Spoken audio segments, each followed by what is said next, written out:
Bonjour chers camarades boursicotteurs, j'espère que vous allez bien. Vendredi dernier, les plus récentes données de l'inflation américaine ont été publiées et le moins qu'on puisse dire, c'est que ça ne dérougit pas. Ça implique que la Réserve fédérale américaine pourrait venir modifier le rythme du resserrement de sa politique monétaire ce mercredi lors de la dernière rencontre du FOMC de l'année et qu'elle pourrait revoir son calendrier par rapport aux hausses de taux d'intérêt. Pas besoin de vous dire que les marchés sont sur les dents.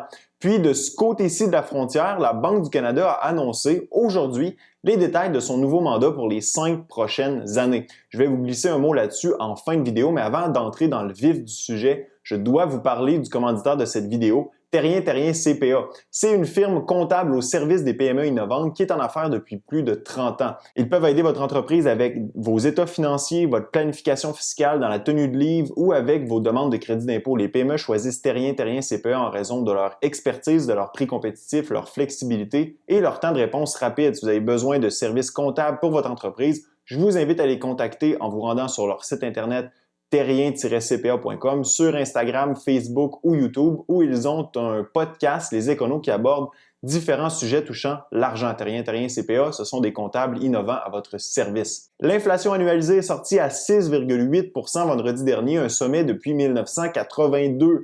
Pour le mois de novembre seulement, la hausse était tout aussi significative avec un gain de 0,8%, ce qui nous place tout juste en dessous du record de 0,9% atteint en octobre dernier. Encore une fois, les hausses les plus importantes sont du côté de la nourriture en supermarché, des prix de l'énergie, des prix des véhicules neufs et usagés et des prix du logement. Cependant, comme se plaisent à dire certains politiciens et économistes, si vous retirez la nourriture et l'énergie, que vous n'avez pas besoin de changer votre auto et que vous vivez dans un logement dont le prix du loyer est contrôlé, il n'y a pas d'inflation.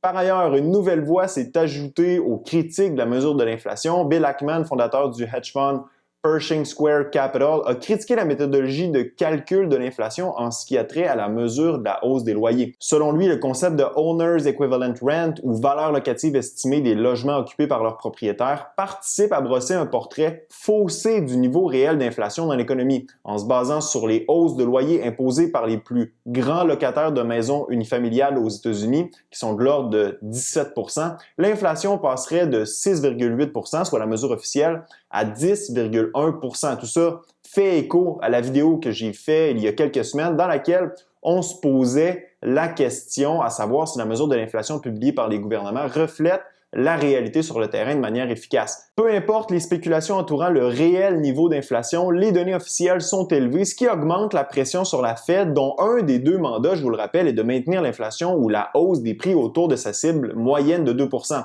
Compte tenu que son deuxième mandat, soit le plein emploi, est pratiquement atteint, le chômage est de retour à des niveaux extrêmement bas, les offres d'emploi abondent et la participation au marché du travail des minorités ethniques est en hausse. La Fed doit maintenant s'attaquer à l'inflation.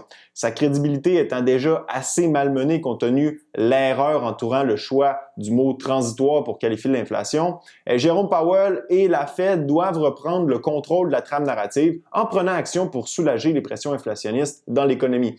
Par contre, en voulant reprendre le contrôle, la Fed risque de faire une erreur de politique monétaire. Si elle resserre trop rapidement, elle va faire tomber l'inflation, certes, mais aussi freiner l'activité économique et plonger le pays en récession. Lorsque les taux d'intérêt sont relevés, l'emprunt devient plus dispendieux, ce qui vient réduire les dépenses de consommation et les investissements des entreprises. Ça risque aussi de faire très mal au cours des marchés boursiers. Actuellement, les marchés s'attendent à ce que la Fed accélère la réduction de ses achats d'actifs et qu'elle y mette fin aussitôt qu'en mars ou en avril initialement, tel qu'annoncé lors de la rencontre précédente. Le tout devait se terminer en juin prochain, soit à la mi-année.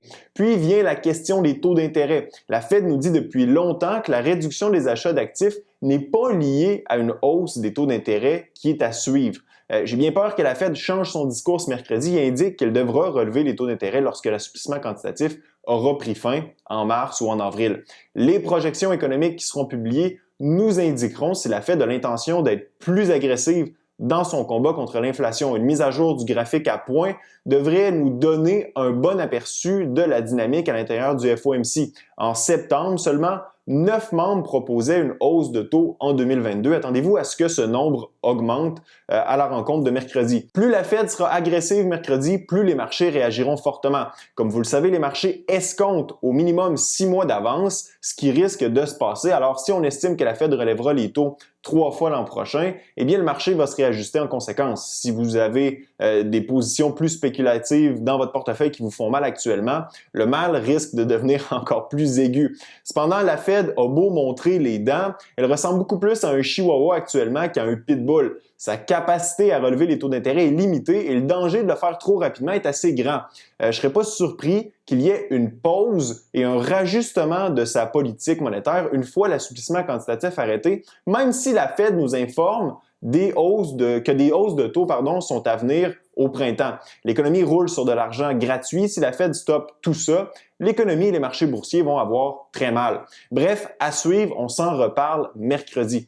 Sur une autre note, la Banque du Canada a reconduit son mandat de cible d'inflation à 2 %. Bonne nouvelle, on ne lui a pas greffé un second mandat de plein emploi à l'image de la Fed. Par contre, sans modifier le cadre de sa politique monétaire, la BOC mentionne tout de même que les données de l'emploi influenceront ses décisions concernant la politique monétaire dans le futur. Le danger avec ça, il est double. Lorsqu'on a deux mandats, soit les deux risquent de ne pas être remplis, soit l'un risque d'être délaissé au profit de l'autre. À regarder la Fed aller, c'est le constat qu'on en déduit. Sans compter que la mesure du plein d'emploi est beaucoup plus difficile à cerner que celle de la hausse des prix. Ça veut dire quoi le plein d'emploi et on regarde quoi pour le déterminer? C'est des questions qui font toujours l'objet de débat. D'ailleurs, je ne suis pas le seul à penser ça. Dans la consultation que la BOC a menée sur sa politique monétaire l'an dernier et dont j'avais couvert sur la chaîne, 60% des gens ont dit que le double mandat était difficile à réaliser et de nombreux répondants ont signalé que cela risquait de politiser les décisions de la Banque centrale.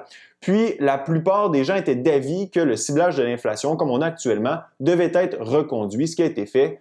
Non sans un petit ajustement politique. Le Canada n'est pas à l'abri de ça et la Banque du Canada s'immisce de plus en plus dans des enjeux politiques auxquels elle ne devrait peut-être pas se mêler dans la mesure où elle ne détient pas les outils pour le faire. C'est du côté du gouvernement, du côté de la politique fiscale que ces enjeux doivent être traités, mais la pression politique pousse la banque à se mêler de dossiers qui ne la regardent pas directement. Elle-même l'affirme qu'elle n'a pas les outils pour s'attaquer au changement climatique, par exemple, sans compter que c'est loin d'être son mandat. Plusieurs oublient quel est le réel mandat de la Banque. Vous n'avez pas besoin de chercher de midi à 14 heures. La première page de la loi sur la Banque du Canada vous l'indique clairement et la page d'accueil du site de la Banque du Canada l'affiche aussi en gros plan. Bref, le cadre de la BOC est fixé pour les 5 prochaines années. En espérant que vous avez apprécié la vidéo, laissez-moi savoir dans la zone commentaire ce que vous pensez que nous réserve la Fed pour mercredi. Ce fut un plaisir d'être avec vous. À la prochaine.